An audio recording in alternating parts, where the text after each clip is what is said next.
Good morning, Bucknutters. Welcome to the Bucknuts Morning 5 here on Wednesday, January 19th, 2022. I am Dave Biddle. I'm very happy to be joined by Matt Baxendell. Bax, a lot of Ohio State players are coming back for another season. I mean, guys, most of these guys I thought would come back, should come back, but the fact that they are coming back is obviously great news. We already knew Cam Brown, the fifth-year senior corner, is coming back, but over the last week, since you and I last talked, Zach Harrison announced he's coming back. DeJuan Jones is coming back. I was told yesterday Noah Ruggles is coming back, the most accurate kicker in Ohio State history, at least for one season. Brad Robinson's coming back as the long snapper for a seventh year. Very good developments here. Yeah, I mean, I never thought I'd say hooray, the kicker's coming back, but hooray, the kicker is coming back, baby. He's, I would argue, the best kicker we've had since the days of the great Mike Nugent. So the Ruggles return is a big deal to me. And obviously getting DeJuan Jones back is a big deal. You're very, very, very, very, very, very, very likely to see him and Paris Johnson as the two tackles next season on the Ohio State offensive line. So I have to think that that's a big deal too. Zach Harrison, man, if he can ever put together all these physical gifts and figure out the whole actual playing defense side of it, there's a ton of potential there. So who knows? Maybe under Jim Knowles he'll blossom. I'm glad to have him back too. I don't think he really had a choice either, though. I mean, he wasn't going to be a high draft pick. So come back and try to fulfill some of that 5-star promise. Another spring of all the boarding house stories about how Zach Harrison gets it coming up, I guess. But anytime you bring back experience, it's a good thing, right? It definitely is, man. I mean, even a guy like, Brad Robinson, people probably haven't heard his name. He's been the starting long snapper the last 2 years, and no one's heard his name because he's been perfect. I love even something like that he's coming back for a seventh year. Brad Robinson, who started, a young man from Michigan. His brother played for the Wolverines. He played for Michigan State his first season in college. I believe he redshirted that year in 2016, and now he's been with the Buckeyes for what will now be his sixth year. I even love that, the Buckeyes have now what will be a third-year starting long snapper coming back. This is how sick I am. Dude, end of the day, we live in a very strange time we may never see again with this level of experience, with everybody getting the extra year because of COVID, right? You're going to have like Chris Wenke's all over the country by the time this is all said and done with all the guys who are getting those extra years. So you know what? Take advantage while you have it and kind of ride out as long as you can before the NCAA scholarship limit sort of works its way back down to 85 once the COVID year kind of is out of effect. And at this point, if you're Ohio State, you got to all hands on deck for next season. Everything is focused on next season. It's already natty or bust next season. So bring it. Get as much loaded for bear as you can, and let's go hunting. Let's talk D tackle. Jerron Cage is one name that another guy that I was thinking, okay, he'd be a sixth-year senior. He could come back technically. Will he come back? I don't believe he's made it official yet, but I'm hearing Jerron Cage will come back for his sixth year at D tackle. I love that. Teron Vincent will be back as a fifth-year senior. We know that. Tyleik Williams, who played great early in the season and must have been doghouse issues. He wasn't hurt. It definitely wasn't performance. And then finally played a lot in the Rose Bowl. He's coming back. Mike Hall, I'm bullish on him. Ty Hamilton. I mean, dude, if Jerron Cage comes back, they could be pretty loaded at D tackle. Honestly, the biggest issue you're going to run into here is the depth may result in too many reps being spread around when you have some guys that absolutely have to be in the field. We talk about Jerron Cage and Teron Vincent and all these other guys. Tyleik needs to play. Tyleik absolutely needs to play, period. Yes. And I'm not saying he needs to play every snap. That's a lot of physical wear and tear on the guy. But we can't have games where Tyleik Williams is getting 30% of the snaps again.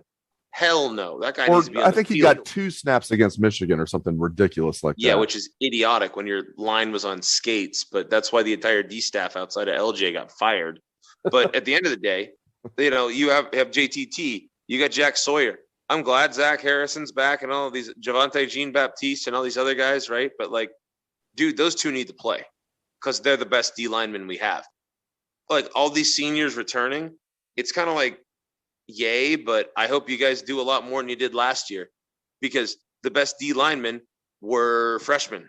And you've got some more D linemen coming in who are going to try to earn that PT. So, end of the day, like, yay, they're back, and I hope they have a positive impact, and you never know how much depth you'll need, and yada, yada, yada, yada.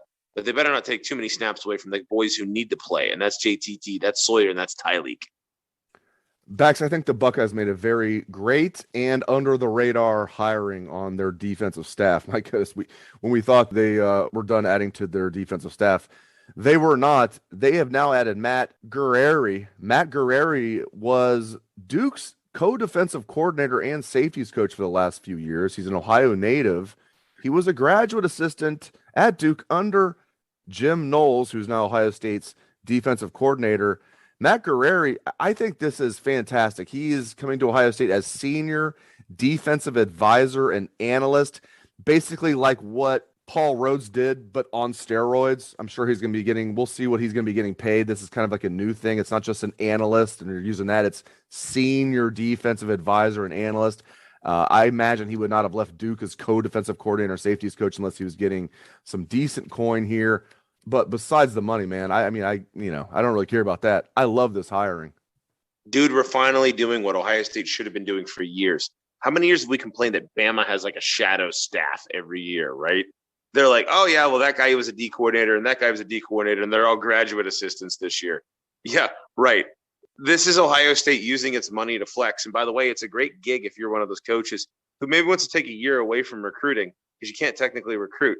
Bringing this guy in is now the third guy who's technically not on the staff, with Knowles bringing some former Oklahoma State guys with him as well, that are going to be functioning as analysts, as that shadow staff. And this is creating alignment. This is creating resources for players to learn the new system. This will accelerate the learning curve for everybody who has to be part of this new scheme. I think this is absolutely fantastic. When you're Ohio State and money is not an issue when it comes to coaching talent, you can just poach a co-defensive coordinator from a Power 5 program to not even be a full-time on-staff coach, technically, even though we know that's what he's going to be in everything but name. The reality is that's what you should be doing. Bama's blown plenty of money to get these extra analysts and get these guys in here. And if there's staff turnover, you got somebody ready-made to take a position in a year. Good. This is what we should be doing. I like it. I like it a lot. And even though everybody's like, oh, yay, it's a guy from Duke. Dude, it's another voice that understands this defense that's going to help create that alignment and teach these kids exactly what to do. So by the time the games roll around, they're playing, not thinking. Yeah, and not only does he have experience like being a co-defensive coordinator at the Power 5 level, there's no way Jim Knowles would advocate for him coming in unless Jim Knowles thought he was really good after, Jim Knowles got a chance to work with him for a while. Absolutely love it. And very well said. I like what you said there as far as, quote, finally doing what Bama has been doing. Very well said, my friend. A couple more things we'll get you out of here. Do you want me to ask you about Omari Abor first, or do you want me to ask you about Jim Harbaugh first? Let's end with the funnier one. So let's go down to Texas first. Okay. Omari Abor, do you think he's definitely a Buckeye, or are you concerned? I think at this point he's very, very, very highly likely to be a Buckeye, but you never know until it's all said and done with those Texas people, as we've learned this past year. When Aggie and the Longhorns are tossing around the kind of oil money that they are down in the heart of Texas, you never know. But that said, Abor picked Ohio State knowing about all that oil money. And the Aggie guys at the All-American Bowl or Under Armour game, whichever one he was at with them, were all surprised and let down when he didn't go. So even if Aggie ups their offer, if you will, I have to think that Abor is going to have a lot of trouble not ending up at Ohio State. LJ's still here, and they're bringing in the best defensive coordinator in the Southwest last season. So I feel pretty confident still on him. And by the way, how wild is it we're talking about like recruiting and we're just openly saying, yeah, well, Aggie has more money probably waiting for him. Like, think about how crazy that would have been a couple years ago. Remember how the Auburn people hated me for calling them to the mat on that 10 years ago? And now we're like, yeah, well, spending all that money in recruiting because it's a fact of life. It's so crazy to me. I'll give Jimbo credit. I mean, like we always knew it went on, but he even said like, okay, well, this has always happened. It's just now like out of the shadows. Like he even like admitted, yeah. I mean, like that was breaking news. Like, did anybody not see the SMU documentary? Did anybody not follow college football in general for the last several years? Everybody knows Especially down south. Seriously, I mean, every program. Let's just be real. Every program does it. It's a different game down south. You know, they say it matters more down there. It means they have a higher budget. I will never forget Bill Conley, former Ohio State recruiting coordinator, tight ends coach, longtime head Ohio high school head coach. He was the head coach at Ohio Dominican. I'll never forget him telling me and Steve Hellwagon, everybody cheats, but Auburn does it better than anybody. and just the SEC in general. All right, we'll get you out of here. Auburn is the school the SEC schools all look at and go, damn, they're dirty. Like until now, like A&M's like, we're going to raise your ante. No. Auburn now can turn that around and say, we are the most experienced. So problem is there's more money in Texas than Alabama by a long shot. As we are finding out right before our eyes. So much for those casino gift cards, Auburn. All those Texas people are mobilizing their like massive tech billions to be able to start getting good football back down there at Aggie and Longhorn. So it'll be really interesting to see though whether Ohio State brings the financial acumen to the table that we think they will. Which, by the way, we haven't mentioned that with Abor, but since he committed, that was when Schottenstein and Dolo 12 Gauge decided to come out and be like, yeah, we're paying our guys too. Don't you worry. I'm sure Cardale has had a, hey, welcome to OSU. Let me help you out, my friend, call with him already. We should have them on the podcast or something and talk about it. Oh, wait, we did that. Oh, wait, I feel like Bucknuts was on top of that already, weren't we? Yeah, I feel like we were. All right, as promised, we'll get you out of here on a very happy topic. Listen, I mean, obviously the Bengals beat the Raiders as everybody expected, and it didn't come down to the wire or anything. Of course it did. Even though the Bengals were up 20-6 in the first half, they had to make it interesting, but the Bengals did advance. Very happy about that, but I'm not here to gloat about Houday or anything. Okay, I kind of am, but I'm curious to get your thoughts on Jim Harbaugh. All seriousness, what do you think will happen if you had to bet your house? Is he going to be the Raiders coach or is he going to stay at Michigan? First of all, I wanted to point out that for the first time in the history of human civilization, you could finally text somebody last week and say the Bengals won a playoff game. There it is. They hadn't won one since text messaging was invented in 1992. I know. You didn't need to repeat yourself. You brought that up last week, and I did text you. No, I feel like it's important that all people know. How did your Steelers do against the team the Bengals just beat better with than relative ease? Oh, yeah. I thought we were going to get sent down Marino style. They lost by 21. Go ahead. What's going to happen with Harbaugh? I thought we were going to lose by 55, so that's a win for me. Anyways, Harbaugh's not leaving. Let's be real here. I think he's trying to jump out of Michigan when his stock is at the highest it possibly can be, because he knows as well as everybody else that this isn't a repeatable season for him. The problem is the Raiders head coach did a really good job in the interim getting them to where they did. I don't think they expected that.